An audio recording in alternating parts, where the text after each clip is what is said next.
She cut his palm in the duel, and froze as her blade's runes flared and her clan fell to their knees. The duel was never supposed to matter. That was the truth hidden beneath the rituals, the chanting of elders, the heavy stomping of boots against the dirt in the circle of stone. To the Honorai clan, this was tradition, a way to humiliate a foreigner who had dared step foot on their sacred grounds. And Daniel Holt, human, outlander, mercenary by trade, was the perfect victim. He stood barehanded in the circle, his lean frame looking almost fragile next to the armored warriors who surrounded him. His opponent, Kayla, daughter of the High Matron, was twice his size, draped in ceremonial mail that shimmered with etched runes. Her sword, the ancestral Fong of Stars, carried inscriptions so ancient even the clan's elders didn't know their full meaning. The gathered crowd muttered in cruel amusement. A human, fragile thing, soft-skinned and weak-boned, daring to enter their circle? He had no armor, no weapon, not even the dignity of fear on his face. "You may kneel now, outsider," Kayla said, her voice cutting across the circle like steel, "and beg for mercy before my blade tastes your blood." Daniel tilted his head. He smiled, not arrogantly, but in that maddeningly calm way that unsettled even seasoned warriors. "I'll stand." The crowd hissed, stamping their boots harder. The matron lifted her hand, and silence fell. The duel began. Kayla lunged forward, her blade hissing through the air. Daniel sidestepped with quickness unnatural for one so seemingly frail. The steel scraped his sleeve, then swung back around, catching his palm as he deflected instead of dodging. The cut was shallow. To Kayla, it was nothing. To the clan, it was everything. Because the moment Daniel's blood struck the blade, the ancient runes carved into the Fong of Stars ignited. Not faintly, not with the dull glow they sometimes showed in ritual combat, but with a brilliant, violent flare of blue-white fire that illuminated the entire circle. Kayla froze mid-step, her eyes widening. The blade pulsed in her grip as if alive, as if it recognized something it had been waiting for across centuries. Daniel looked at the glowing sword, then at her, utterly calm. "Well, that's interesting." The elders erupted into chaos. Warriors fell back in shock. And then, it happened. Every single Honorai in the circle dropped to their knees. Not just in respect, not in fear of Kayla, but toward him. Toward Daniel. Kayla's voice trembled as she looked between him and her weapon. This cannot be. The blade only kneels to the heir. To the one written. To the chosen. Daniel raised a brow. "Pretty sure I'm not any of those things." But the clan thought otherwise. The Fong of Stars had never lied. For 3,000 years, it had waited, inert in their rituals, dormant in its true purpose. Prophecies whispered of blood not of their kind, blood from a people unbound by stars, that would awaken the weapon and signal the return of the lost heir. Now, in the most humiliating of circumstances, it had flared for a human. Kayla fell to her knees last of all, her face pale. The weight of her clan's eyes burned into her. To resist was treason. To accept meant yielding her birthright to an outsider. Daniel frowned, flexing his bleeding palm. "Look, I don't know what kind of myth this is, but I didn't come here to play Chosen One. I came here to get safe passage through your damn mountains. That's all." The matron stood slowly, her voice trembling with awe. "The blade has chosen you. By our law, by our blood, you are Honorai. More, our lord." "Lord," Daniel repeated, half laughing. "I think you've got the wrong guy." But no one laughed. No one dared. The Fong still burned, alive in Kayla's hands, its runes pulsing with each beat of Daniel's heart. That night, the clan feasted, not for Kayla's victory, but for the return of something far more dangerous. Stories spread like wildfire across the camp. The heir had come, not of their kind, but a human, a stranger.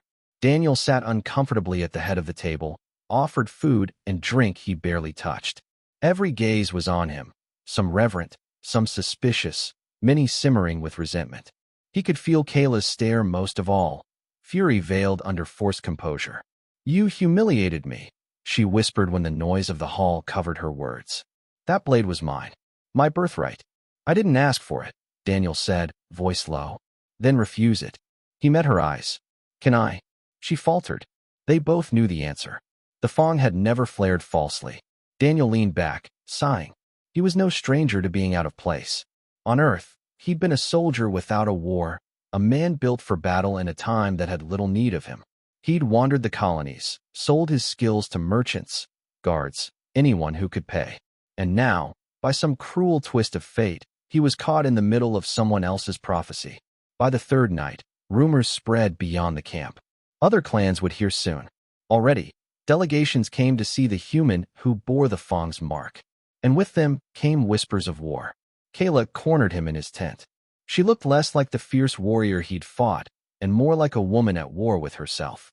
"You do not understand what you've stepped into," she hissed. "The clans are not united. My people barely hold power as it is. If others believe the heir has returned, they will rally. But if they know the heir is human, they will tear us apart." Daniel stared at her. "Then why not lie? Say it was you the blade chose." She shook her head violently. "The Fong's glow cannot be faked. The elders saw it answer to your blood. They will never believe otherwise." He rubbed his temples. "So what you're saying is, I'm screwed. And so are you." Her jaw tightened. "Yes." The next day, emissaries arrived. Clan after clan, each bringing warriors, each demanding to see the proof. And each time Kayla handed him the blade, each time he touched it, the runes blazed bright as stars. The effect was undeniable. Some emissaries wept in joy, proclaiming the prophecy fulfilled. Others spat in rage, calling it blasphemy, a trick. And still others saw opportunity, a chance to rally under a new leader, one untainted by centuries of feuds. But for Daniel, the weight grew heavier with each passing hour. He had never wanted this. He wasn't one of them. He wasn't even sure he liked them. Yet every time he thought to walk away, the Fong burned hotter, almost as if it knew his thoughts and dared him to try.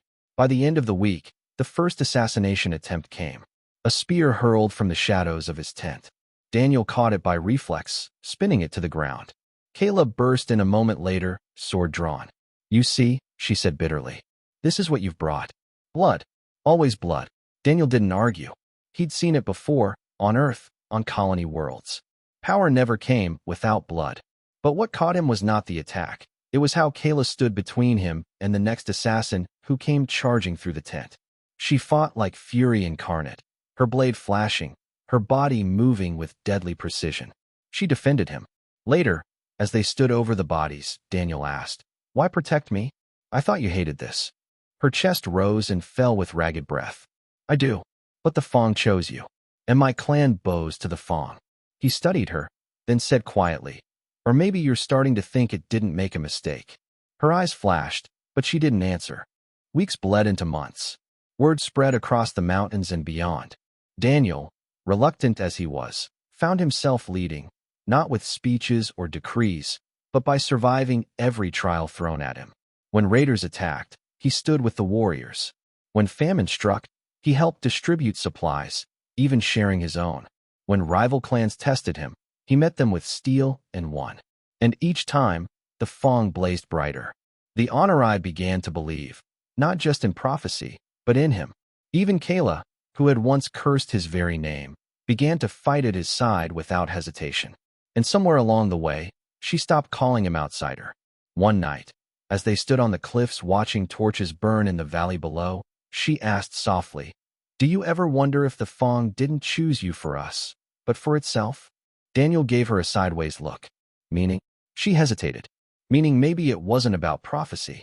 Maybe it was about finding someone who would fight, not for power, not for bloodlines, but because he couldn't walk away. He chuckled dryly. "Sounds like a curse more than a destiny." She smiled faintly. "Maybe that's what makes it real." War came at last, as it always does when power shifts. Rival clans marched, determined to crush the blasphemy of a human heir. The Honorai rallied, but they were outnumbered.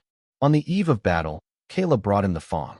He took it reluctantly, feeling the runes burn like fire in his grip. "You don't have to fight for us," she said quietly. He looked at her. "But I will." And in the battle that followed, Daniel fought like no human ever had. The Fong blazed like a sun, its light tearing through the night. Enemies faltered, allies surged.